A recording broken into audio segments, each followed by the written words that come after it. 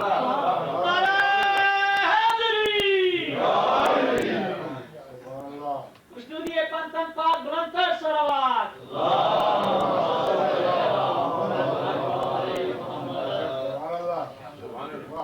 اس نے خلق کیا، اس نے قلب و دماغ سے رابطہ قائم کیا.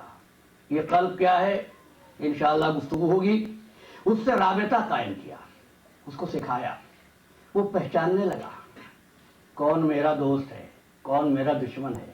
بچہ ہر ایک کی گود میں جاتا نہیں، ہر ایک کو دیکھ کے خوش ہوتا نہیں، ہر ایک کے پاس دیر تک ٹھہرنا نہیں چاہتا. گویا وہ تمام صلاحیتیں جو بلوغ پر کام کریں گی وہ اس کے بچپن کے ساتھ ساتھ عزیزو، جب ایک بچے کو بھی صلاحیتیں اس کے بچپن کے ساتھ دے دی گئیں تو وہ جو آگے چل کر لاپتہ بن جائے، صاحب ذوالفقار بن جائے، اگر وہ گہوارے میں کلر ادھر چیر دے تو حیرت میں کیوں آتے ہو؟ اس کا تعلق عام بچے کے ساتھ. اب بچہ بڑا ہوتا گیا. اب تک تو وہ ماں باپ سے، چاہنے والوں سے، اعزاء سے اپنی ضرورت کی چیزیں لیتا تھا.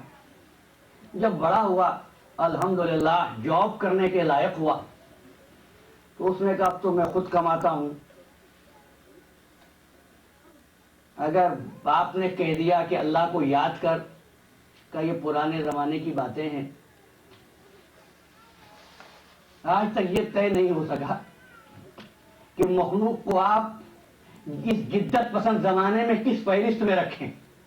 نے کہا پرانے زمانے کی باتیں ہیں، ہم خود محنت کرتے ہیں، خود حاصل کرتے ہیں، لہذا اتنا آگے بڑھا کہ قدرت نے آواز دی، یا ایھا الانسان ما غرک بربک الکریم، تجھ کو کس چیز نے پروردگار سے مغرور بنا دیا؟ تو نکلنا چاہتا ہے ہماری سلطنت سے، نکل نہیں سکتا، اس لیے کہ تیری رجعت پھر ہماری طرف ہے، تجھ کو پلٹ کر ہمارے پاس ہی آنا ہے۔ یہ انکار تو کرتا رہا عزیزو، لیکن جس وقت یہ انکار کر رہا تھا، سچ کہنا کیا اس وقت انکار کر سک رہا تھا؟ کرنے کے قابل تھا؟ یہ سمجھتا تھا کہ اس کے دست قدرت سے آزاد ہے؟ نہیں، اس وقت بھی نفس کی رفتار اس کے قبضے میں تھی، خون کی گردش اس کے اختیار میں تھی، دل کی دھڑکن اس کے قبضے میں تھی۔ یوں کہ ظاہر میں انکار کر رہا تھا، باطن میں اس کا وجود اس کی اطاعت کر رہا تھا۔ ایسی اطاعت اگر پروردگار چاہتا تو ساری عمر لیتا رہتا۔ آپ کہیں گے اگر یہی اطاعت ہے پھر کس بات کے لیے تبلیغ ہوتی ہے عزیزو؟ تبلیغ کس بات کے لیے ہے؟ جبری اطاعت تو وہ لیتا ہی رہے گا۔ جو جبر و اکراه کے ساتھ اطاعت کر رہے ہو، اس کو اختیار کے ساتھ کر لو تاکہ مستحق ثواب بن جاؤ، تاکہ مستحق ثواب بن جاؤ، مستحق ثواب بن جاؤ۔ آنا تو اسی در پہ ہے نا، اختیار کے ساتھ آ جاؤ تو کیا بات ہے؟ مشکلوں میں پھنس کے گھبرا کے کیوں آتے ہو؟ خود آؤ، اختیار کے ساتھ آؤ۔ اس نے پھر انسان کی عقل فطری کو، کہ جس کو دنیا والے عقل سلیم کہتے ہیں، میں گزشتہ 4 روز سے عقل فطری کہہ رہا ہوں، کسی منزل تک پہنچنا چاہتا ہوں، عقل فطری کو، عقل سلیم کو ایڈریس کیا۔ سورہ واقعہ ہے، اور اس طرح ایڈریس کیا، افرأیتم ما تمنون، افرأیتم ما تمنون انتم تخلقونہ ام نحن الخالقون۔ کتنی محکم آیت ہے۔ یہ قطرہ جو تم ٹپکاتے ہو، انتم تخلقونہ ام نحن الخالقون، تم خلق کرتے ہو یا ہم خلق کرتے ہیں؟ افرأیتم ما تحرثون، یہ کھیتی جو تم اگاتے ہو، انتم تزرعونہ ام نحن الزارعون، تم اگاتے ہو یہ ہم اگاتے ہیں؟ افرأیتم الماء الذی تشربون، یہ پانی جو تم پیتے ہو، یہ پانی جو تم پیتے ہو، اس کو بادلوں سے ہم نے نازل کیا ہے یا تم نے نازل کیا ہے؟ لو نشاء لجعلناہ حطاما لو نشاء جعلناہ اجاجا، اگر اس پانی کو ہم کڑوا بنا دیتے تم کیا کر لیتے؟ سب کچھ ہم۔ اب تمہاری عقل فطری کو چیلنج کر رہے ہیں، عقل فطری کو ایڈریس کر رہا ہے پروردگار کہ دیکھو کبھی اس بات پہ غور کرو، اور پھر ارشاد فرمایا نحن خلقناکم فلولا تصدقون، جب ہم خلق کرنے والے ہیں تم تصدیق کیوں نہیں کرتے؟ ایمان کیوں نہیں لاتے؟ اور دیکھو معیار ہم تمہیں دیں گے، وہ معیار جو کسی کے دربار میں اگرچہ کہ وہ خدائی کا دعویٰ کر رہا تھا، لیکن ہمارے صفات کے مظہر نے اگر کہہ دیا اگر تو جھوٹا خدا، اگر تو سچا خدا ہے تو سورج کو مغرب سے طلوع کر کے دکھا دے، تو ہماری صفات کا نمائندہ خالق و مخلوق میں فرق کو واضح کرنے کے لیے ڈوبے ہوئے آفتاب کو پھر سے روشن کر دے گا۔ اور جب بات یہاں تک آئی تو پھر آپ سے عرض کروں کہ عقل فطری کہ جہاں پر شریعت آدم سے نوح تک کی گفتگو مستقلات عقلیہ پر مبنی تھی، اور یہ خالص عقل کی باتیں ہیں۔ تم نے کھیتی اگائی، لو نشاء لجعلناہ حطاما، اگر ہم اس کو چور چور کر دیتے، جلا دیتے، تم کیا کر لیتے؟ فظلتم تفکہون، تم تو یہی کہتے کہ ہم نقصان میں رہے، نحن محرومون، ہمیں نقصان ہو گیا، ہماری کھیتی برباد ہو گئی، سب کچھ ہم نے کیا۔ لہذا اب معیار ہم کو بنانا، کیسے معیار بناؤ گے؟ عزیزان محترم پھر عرض کروں، چونکہ مرکز تقسیم آزادی اس کی ذات، کیوں ہم نے اس کو منتخب کیا؟ اس لیے کہ وہ کسی کا رشتہ دار نہیں، وہ کسی رنگ کا نہیں، کسی نسل کا نہیں، کسی جغرافیے کا نہیں، اس لیے اس سے غلطی ہو ہی نہیں سکتی۔ انسان غلطی کر سکتا ہے نا، لیکن اس سے غلطی نہیں ہوتی، اس لیے کہ غلطی ہوتی ہے تین امور کی بنا پر۔ یا تو انسان کو علم نہ ہو کہ یہ کام صحیح ہے یا غلط، جانتا ہی نہیں ہے تو غلطی کرتا ہے۔ دوسری بات کیا ہوتی ہے؟ جانتا تو ہے کہ غلط ہے لیکن کوئی مجبوری، کوئی ضرورت اس کو مجبور کر رہی ہے تو غلطی کرتا ہے۔ تیسری بات، مجبوری بھی نہیں ہے، علم بھی ہے، لیکن کسی بالا طاقت نے اس کو مجبور کر دیا ہے کہ یہ کام کر، تو کرتا ہے۔ کیا کرے؟ باس نے کہہ دیا ہے نہ کروں گا تو میں مارا جاؤں گا۔ پروردگار ان تینوں حالتوں سے خالی، صفات ثبوتیہ اور صفات سلبیہ یہ بہت خستہ ہو چکا آخری جملے ہماری گفتگو کے، اس سے اس کے علم میں کمی نہیں۔ کیوں؟ اللہ بکل شیء علیم، ہر شے کا جاننے والا ہے، اس کو کسی چیز کی ضرورت نہیں، اس لیے کہ اللہ الصمد، وہ بے نیاز ہے، سب اس کے محتاج، وہ کسی کا محتاج نہیں، اس کو ضرورت نہیں کسی چیز کی۔ اچھا کوئی بالا طاقت مجبور کرے؟ نہیں، اس سے بڑا ہے کون؟ ان اللہ علی کل شیء قدیر، وہ ہر شے پر قادر ہے، اس سے غلطی ہوتی نہیں، اس کے علم میں کمی نہیں، وہ ضرورت مند نہیں، اس سے بڑا کوئی نہیں، وہ قاہر، وہ قادر، وہ صاحب قدرت، جو چاہے کرے، اس کے پاس دست تسخیری، جس کو چاہے زیر کرے، جس کو چاہے زندہ رکھے، جس کو چاہے موت دے، اس سے غلطی ہو ہی نہیں سکتی۔ جب اس سے غلطی ہو نہیں سکتی تو عزیزوں وہ پروردگار کبھی غلط کام کرنے والوں کے فعل کو،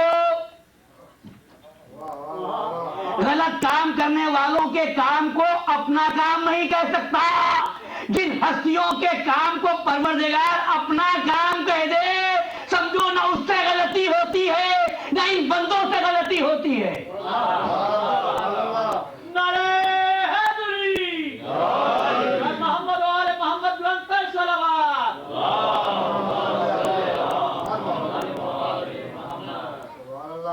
اب کس کے کام کو اپنا کام کہا؟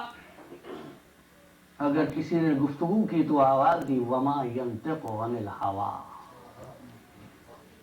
ہمارا نبی اپنی زبان سے نہیں بولتا ہے، ان ہوا الا وحی یوحا، وہی کہتا ہے جو وہی ربانی کہتی ہے۔ اگر کچھ چاہا وما تشاؤون الا ان یشاء اللہ، وہی چاہتا ہے یہ رسول جسے اللہ چاہتا ہے۔ اس نے سنگریزے پھینکے یا پتھر پھینکے، وما رمیت اذ رمیت ولکن اللہ رما، یہ کنکر تم نے نہیں پھینکے محمد، ہم نے پھینکے۔ عمل محمد کو اپنا عمل قرار دیا، گویا کہ رسول اپنی مرضی سے کچھ نہیں کرتا۔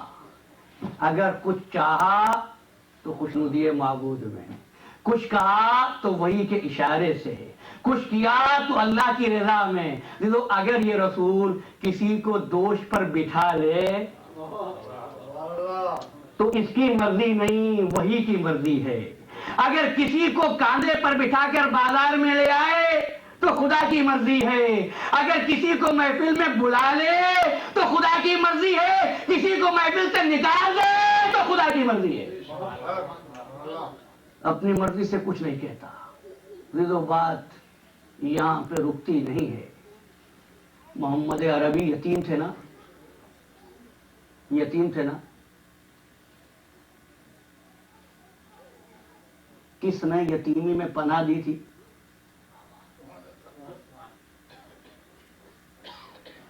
کیسی عظیم المرتبہ ہستی ہے، کس نے؟ ابو طالب نے۔ قرآن نے آواز دی الم یجد کا یتیمان فآوا، جب تم کو یتیم پایا تو ہم نے پناہ دی۔ گویا ابو طالب کی پناہ کو اللہ نے اپنی طرف منسوب کر لیا۔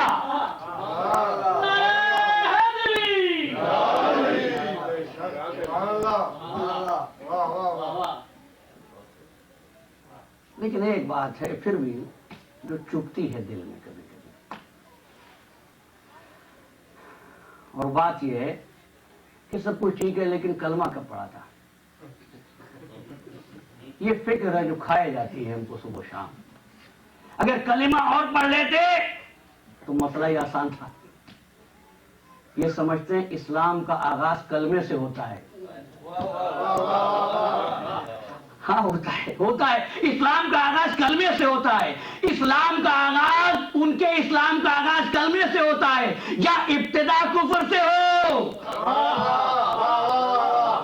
لیکن جہاں ابتدا وحدت و نبوت کے جلووں میں ہو وہاں پر آغاز کلمے سے نہیں وحی سے ہوتا ہے.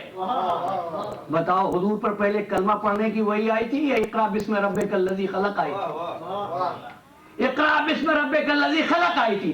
اس کا مطلب ہے کلمے کا زبان سے کہنا صاحب اسلام کے لیے ضرورت نہیں ہوتی. چلیے بات کو آسان کروں. آپ یاد کر کے بتائیے کہ آپ کو پیدا ہونے کے بعد کلمہ پڑھوایا گیا تھا؟ ویسے بہت سی رسمیں ہوتی ہیں بچے کے پیدا ہونے پر. کلمہ پڑھوائی کی رسم ہو تو بتائیے کیوں کلمہ نہیں پڑھوایا گیا؟ اس لیے کلمہ اس کو پڑھایا جاتا ہے جو پہلے کفر کی حالت میں رہا ہو, جہاں پر ایمان ہی ایمان ہو.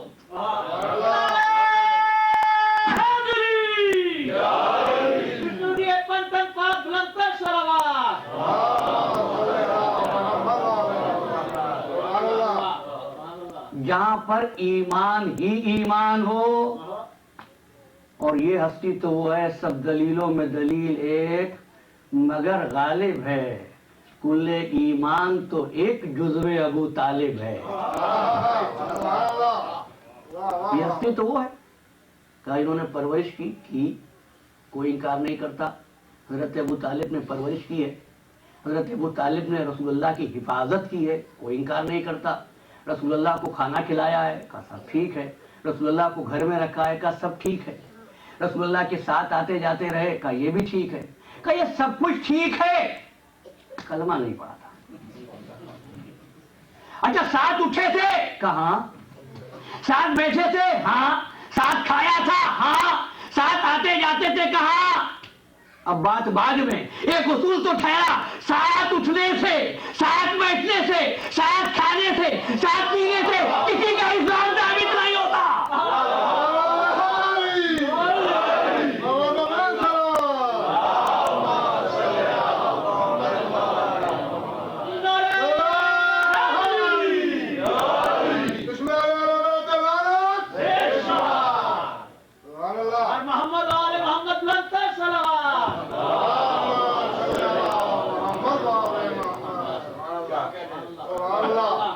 کسی کے ساتھ اٹھنے بیٹھنے سے کسی کا اسلام ثابت نہیں ہوتا.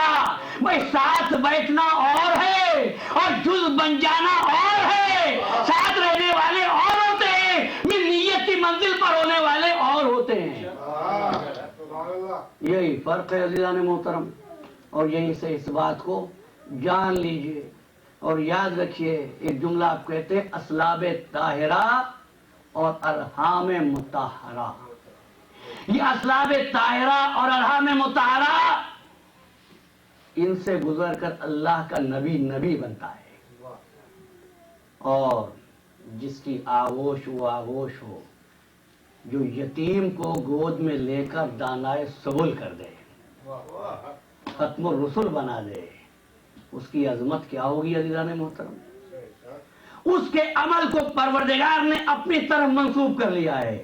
تم نے پناہ نہیں دی, ہم نے پناہ دی, ہم نے پناہ دی. وَوَجَدَكَ ضَالًّا فَهَدَىٰ کا جملہ رسول کے لیے ہے. اب بات ہی ساری ختم ہو گئی. علامہ فخر الدین رازی نے کہا ضالًا کا مطلب ہے گمراہ. ترجمہ کرو, وَوَجَدَكَ ضَالًّا فَهَدَىٰ. وَوَجَدَكَ جب ہم نے تم کو دیکھا, کیا ضَالًّا کہ یہ کس سے خطاب ہے؟ کہ رسول سے. تو میری زبان میں قوت گویا ہی نہیں ترجمہ کر پاؤں. تو عزیزو اب ایمان ابو طالب پر کیا بات کریں؟ ایمان ابو طالب پہ میں کیا بات کروں؟ یہاں تو مسئلہ ہی اور ہے. ووجدک ضالن، تو فرمایا معصوم نے ضالن کا مطلب ہے کسی کے مرتبے کا پوشیدہ ہونا۔ اے محمد، جب ہم نے تیرے مرتبے کو لوگوں کی نگاہوں سے پوشیدہ پایا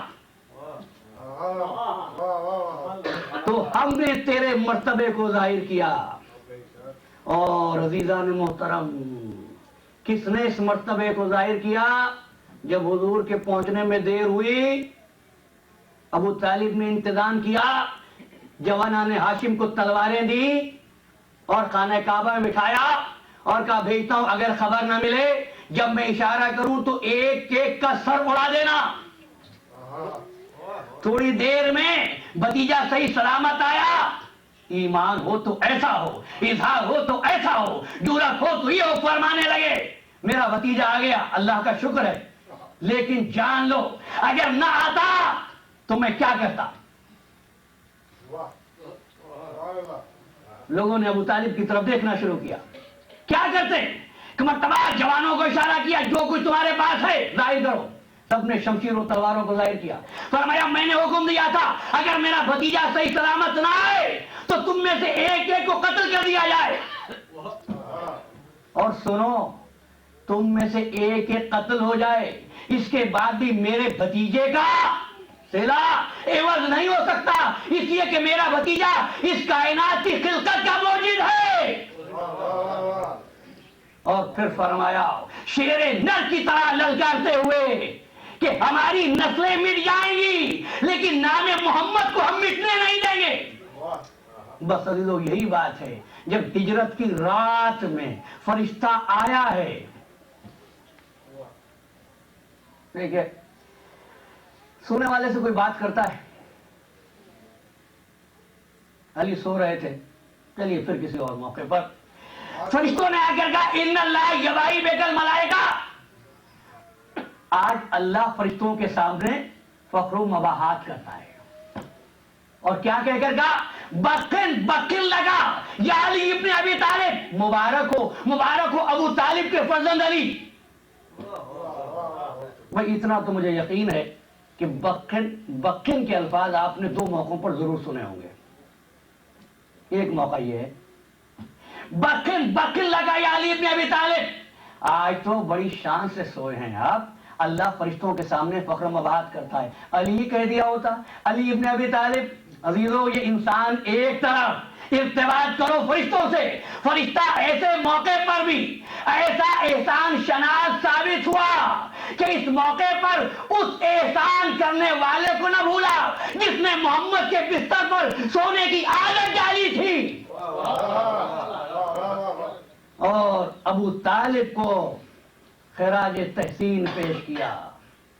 اب اٹھاؤ تاریخ اور آپ گردانی کرو، کتنے ملیں گے جو دشمن سے بات کرتے ہوئے جملہ یاد رہ جائے، دشمن سے بات کرتے ہوئے باپ کا نام فخر سے لیتے ہوں۔ صرف ایک ذات خیبر میں گئے تو عرب کے مقابلے پر کہا میں آیا ہوں، ابو طالب کا فرزند۔ عمر کے سامنے گئے تو کہا میں آیا ہوں، ابو طالب کا فرزند۔ عزیزو، بات اتنی ہے کہ باپ کا نام اسی وقت لیا جاتا ہے جب باپ کا نام لینا قابل فخر ہو۔ اگر باپ کا نام لیتے ہوئے شرم آئے، عمر نے کہا ابو طالب کے بیٹے ہو؟ ابو طالب تو ہمارے دوستوں میں سے تھے۔ فرمایا مومن کبھی کسی کافر کا دوست نہیں ہوتا۔ ثابت کرتے گئے یہاں تک کہ وہ موقع جس وقت 60 ہجری میں فرزند رسول سے بیعت طلب کی گئی تو کہنے والے نے کہا جانتے نہیں ہو یہ ابو طالب کا پوتا حسین ہے۔ کیوں کہ یہ بات اس لیے جانتے تھے، ابو طالب کہہ چکے تھے ہماری نسلیں مٹ جائے، ہماری گردنیں کٹ جائے، نام محمد کو مٹنے نہیں دیں گے۔ جس طرح وہ پروردگار مومن کو بھی دیتا ہے، منافق کو بھی، کافر کو بھی دیتا ہے، مسلمان کو بھی، یہی شان مظہر صفات الہی حسین ابن علی کی ہے۔ یہی بات ہے، آنے والے نے آ کر حسین کا راستہ روکا ہے۔ آیا کیوں ہے؟ کون ہے یہ؟ وہ ہے آیا اور آ کر حسین کے گھوڑے کی لگام پر ہاتھ رکھ دیا. ظلم کی ابتدا ہو گئی. لگام پہ ہاتھ ڈال دیا ہے نا ظلم. جب لگام پہ ہاتھ ڈالا ساتھیوں نے سمجھ لیا محملوں سے، یہ حر ابن یزید ریاحی کا بیان ہے، محملوں سے بچوں کے رونے کی آوازیں اٹھنے لگی. حسین حر کی آنکھوں میں آنکھیں ڈال کر فرمانے لگے، تیری ماں تیرے ماتم میں روتی رہے، تیری مجال جو حسین کو روک سکے. 2 قدم پیچھے ہٹا اور کہنے لگا، حسین اگر کسی اور نے جملہ کہا ہوتا تو برداشت نہ کرتا، دیکھ لیتا، مگر کیا کروں، تیری ماں وہ عظیم المرتبت ماں ہے جس کا نام بغیر وضو کے لیا نہیں جا سکتا.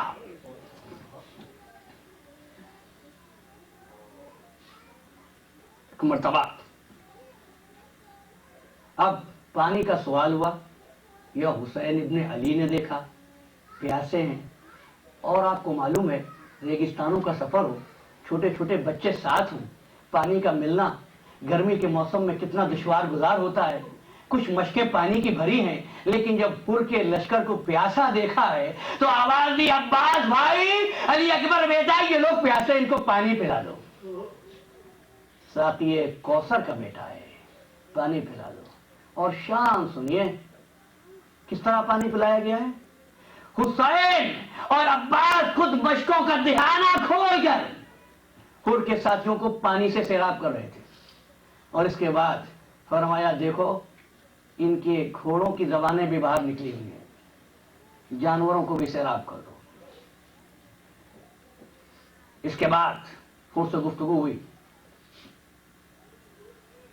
اور بات مختصر کرتے ہوئے اتنا کہوں کہ میرے مولا نے فرمایا کہ میں جا رہا ہوں اپنے جد کی امت کی اصلاح کے لیے، کس کی مجال ہے جو حسین کو روک سکے. اب یہ قافلہ چلتا رہا اور ساتھ ساتھ چلتا رہا، یہاں تک کہ وہ زمین آ گئی جو حسین کے وعدہ طفلی کو نبھانے کی زمین تھی، جہاں میں نے کل عرض کیا تھا، جس کے لیے حسین نے یہ عہد کیا تھا کہ اس کربلا کو کربلائے معلی بناؤں گا. قافلہ وہاں ٹھہر گیا، قافلہ ٹھہر گیا. خیمے فرات کے کنارے پر نصب کیے گئے، اور اس کے بعد وہ وقت بھی آیا جب خیمے فرات سے ہٹائے گئے. کس میں مجال کی عباس کے ہوتے ہوئے خیمے ہٹا لیتا، لیکن ایک مرتبہ جب آقا کا حکم تھا، عباس خیمے ہٹا لو دریا سے ورنہ دنیا سمجھے گی کہ پانی پہ لڑائی ہوئی تھی. خیمے ہٹ گئے، لشکر پہ لشکر آتے رہے. ادھر چھوٹے چھوٹے بچوں کا ساتھ، نبی کی امانت ساتھ. جب گھوڑوں کی ٹاپوں کی آوازیں آتی تھیں بچے دہل جاتے تھے. شاید کسی نے پوچھا بھی ہو کہ کون آیا، کہا گیا کہ یہ فوج شام کے سپاہی ہیں. کہ حسین تیری طرف بھی کوئی آیا ہے؟ لیکن کون آتا ہے بھوکے پیاسوں کے لشکر میں؟ یہاں تو 3 دن کی پیاس ہے. عاشور کی رات کو حسین ابن علی فوج شام کے سامنے آتے ہیں اور 3 آوازیں بلند کرتے ہیں. 3 آوازیں، 3 استغاثے. فرمایا، امام ذابی یذبون حرم رسول اللہ، کوئی ہے حرم رسول کی حفاظت کرنے والا؟ حلمی مغیثی یغیثو نہ ہے کوئی بے کس کی مدد کو پہنچنے والا؟ بظاہر یہ آواز استغاثہ تھی، لیکن یہ ایک تحریک تھی. حسین کو معلوم تھا ابھی فہرست فرد شہداء نامکمل ہے. حسین کا یہ خطبہ تمام ہوا اور رات بھر حر ابن یزید ریاحی سو نہ سکا، کروٹیں بدلتا رہا. کسی کہنے والے نے کہا چین سے سوتے کیوں نہیں؟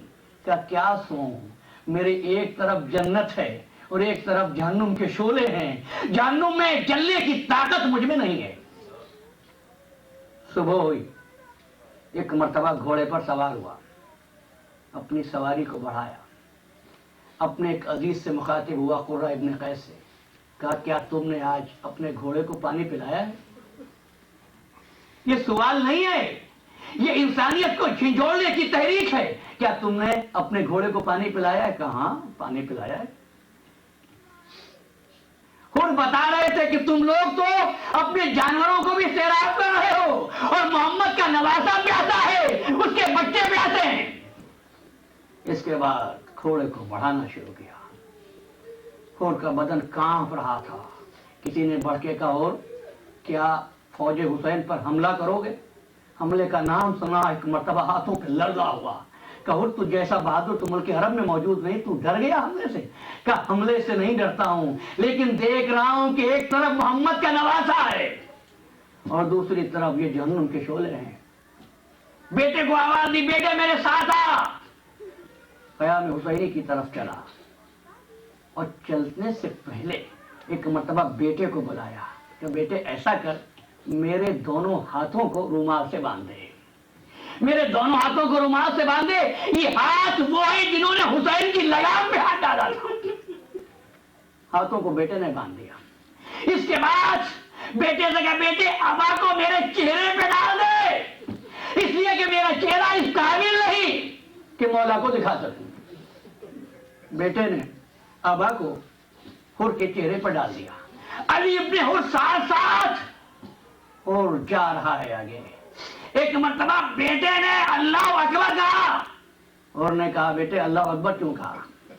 کہا بابا اللہ اکبر اس لیے کہا ہے کہ میں نے دیکھا ہے حسین کے ساتھی اپنے خیموں سے روانہ ہو کر ہماری طرف آ رہے ہیں. ایسا معلوم ہوتا ہے کہ مولا نے بابا تمہارے استقبال کے لیے اپنے ساتھیوں کو بھیج دیا ہے. بیٹے مجھے بتاتے رہنا. چہرے پر آوا ہے. تھوڑا آگے بڑھے. بیٹے نے پھر کہا اللہ اکبر. کہا بیٹے اب اللہ اکبر کیوں کہا؟ کیا بات ہے؟ کہا بابا میں نے دیکھا ہم چچے پیغمبر علی اکبر اور قبر بنو ہاشم آ رہے ہیں، مولا نے حکم دیا ہے جا کے تیرا استقبال کرے. اور آگے بڑھا اور اس مرتبہ ایک مرتبہ علی ابن حر نے کہا اللہ اکبر. کہ بیٹے اللہ اکبر کیوں کہا؟ کہ بابا اب مولا کائنات حسین ابن علی تشریف لا رہے ہیں. یہ سننا تھا کہ مرتبہ حر گھوڑے سے اتر گیا کہ مجھ کو سہارا دے اور جب مولا قریب آ جائے تو مجھ کو بتا دینا. تھوڑی دیر کے بعد بیٹے نے آواز دی، بابا منزل آ گئی. اور نے اپنے سر کو مولا کے قدم پہ رکھ دیا. حسین فرمانے لگے سر اٹھاؤ کیا بات ہے؟ کہ مولا اس قابل نہیں چہرہ دکھا سکوں. مولا میرا چہرہ اس قابل نہیں مولا کہ میری خطا معاف ہو سکتی ہے. یہ نہیں کہتے کہ معاف کر دیجئے، کہ میری خطا معاف ہو سکتی ہے. مرتبہ فرمایا ہو سر کو اٹھا، تو ہمارا مہمان ہے. تیری خطا کو حسین نے معاف کیا، حسین کے خدا نے معاف کیا. گویا حسین بتا رہے تھے خدا بھی اسی کو معاف کرتا ہے جس کو حسین معاف کرتا ہے. اور تو ہمارا مہمان ہے. اور کو ایک مرتبہ گلے سے لگایا، آؤ خیموں میں آؤ. ذاکرین کہتے ہیں ایسے موقعوں پر دو بچوں نے آ کر کہا اور ہماری والدہ تم کو سلام کہہ رہی ہے. یہ بچے آن محمد ہیں، یہ بی بی ثانیہ زہرا ہے. کہتے اماں نے کہا ہے کہ اس وقت ہمارے خیموں میں پانی بھی نہیں ہے، تیری خاطر نہیں کر سکتے. اور نے ہاتھوں کو جوڑا، مولا آپ ہمارے مہمان ہیں. مولا کہو تھوڑی دیر کے لیے ہمارے ساتھ سائے میں بیٹھ جا. قنات کے سائے میں حر کو بٹھا لیا. اس کے بعد حر نے لشکر شام کے سامنے آ کر واضح نصیحت کی ہے، جس کے جواب میں تیروں کی بارش ہوئی. حر نے ہاتھوں کو جوڑا، کہا مولا مجھ کو اجازت دے دیجئے کہ میں آپ کی نصرت میں کام آؤں. جب یہ کہا نا حسین فرمانے لگے حر یہ کیسے ہو سکتا ہے کہ ہم اپنے مہمان کو